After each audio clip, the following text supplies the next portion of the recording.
Morning, it's day 93 on the PCT, and I'm just getting up.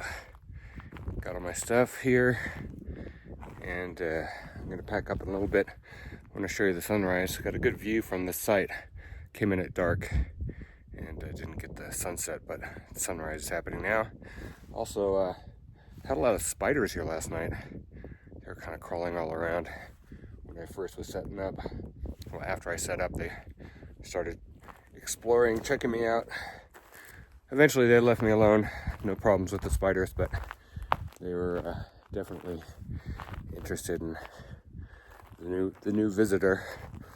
But then they didn't cause me any problems after that. Okay, let's check out the sunrise.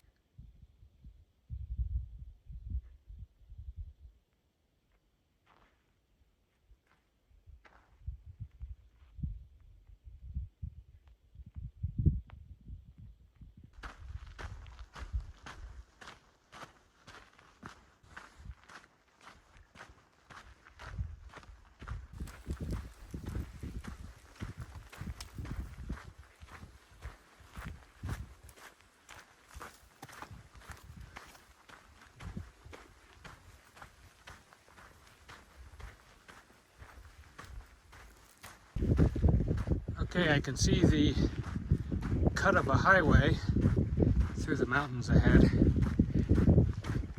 That would be leading to the trailhead for Agnew Meadows, and Red Meadows is not far ahead. So that also means the broken bridge is pretty close too.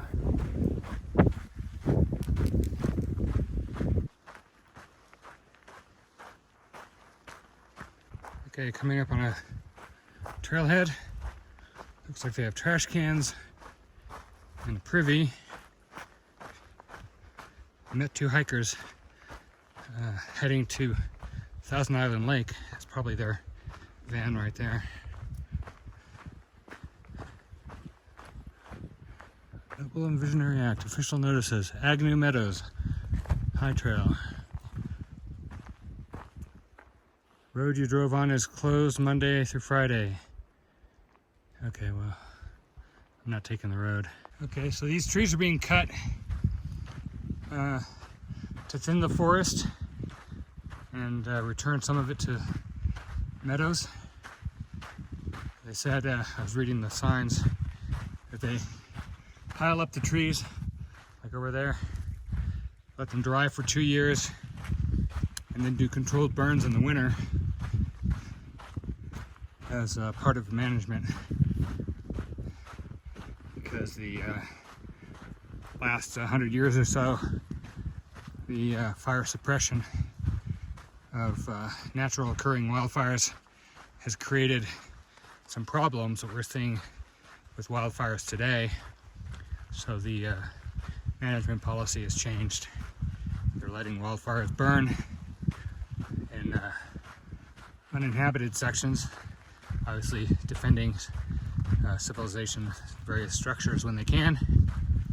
But a lot of the recent wildfire issues in the West, in the Pacific Northwest, are due, well, partly to climate change, but even more so to bad management practices and over suppression of fires, natural fires in the past 100 years.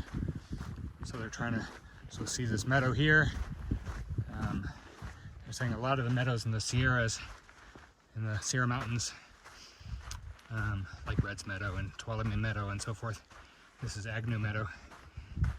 The trees are encroaching. Here are more examples of the trees being cut, stacked, allowed to dry for a couple of years, and then come the winter, one of these years, they will do a controlled burn. So I just crossed paths with a couple of day hikers, older gentlemen.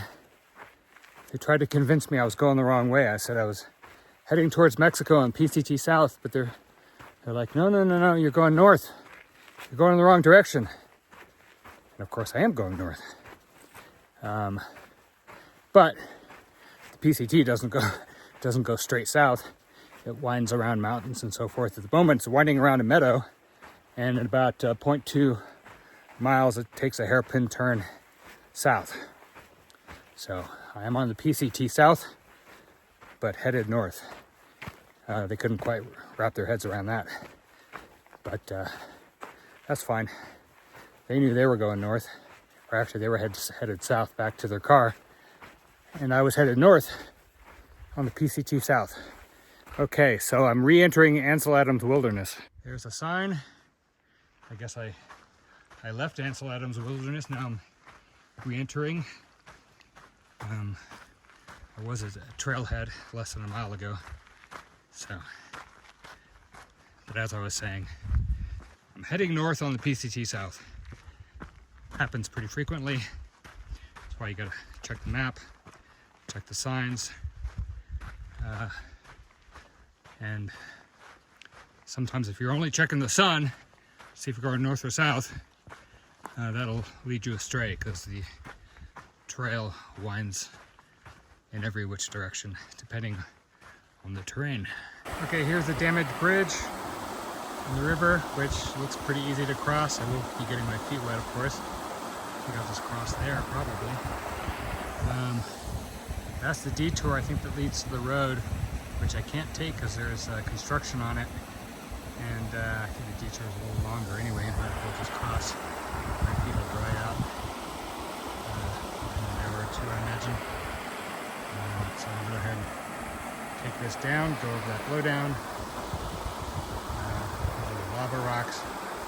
Yeah, it looks ankle deep at most. I've got my trekking poles. The climb doesn't look too bad on the other side. And I think I'm just going to go for it. Obviously, I'm not going to walk across that. I don't think anybody would try that. It would be doable, but not worth the risk. Okay, made it across just fine. Not even quite ankle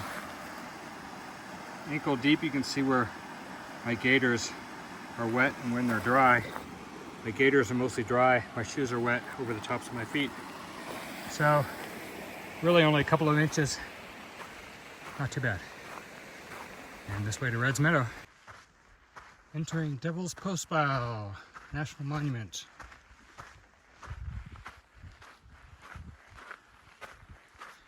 The actual postpile is going to be on the left somewhere. I don't know if I'll be able to see much from the PCT.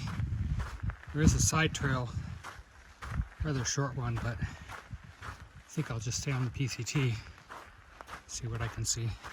Okay, here's the junction for the Devils Postpile. JMT North breaks off that way. JMT and PCT South, which is where I'm going. Okay, it turns out I can see the Devils Postpile from the PCT. Here's my first good look at it. Zoom in. There it is. This geological figures. Looks like columns. It's Devils Postpile.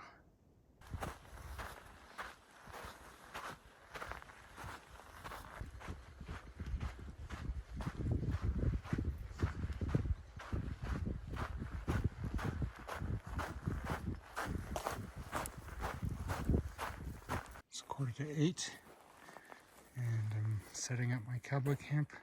There is somebody else cowboy camping up on a hill where I was originally going to camp, but I'm camping a little bit away from them. It's probably somebody I know, but I couldn't tell who it was because they were asleep. Anyway, did about 18 miles today. I'm going to go ahead and set up my camp and get to bed. Might get into VVR late tomorrow or the day after tomorrow, not quite sure.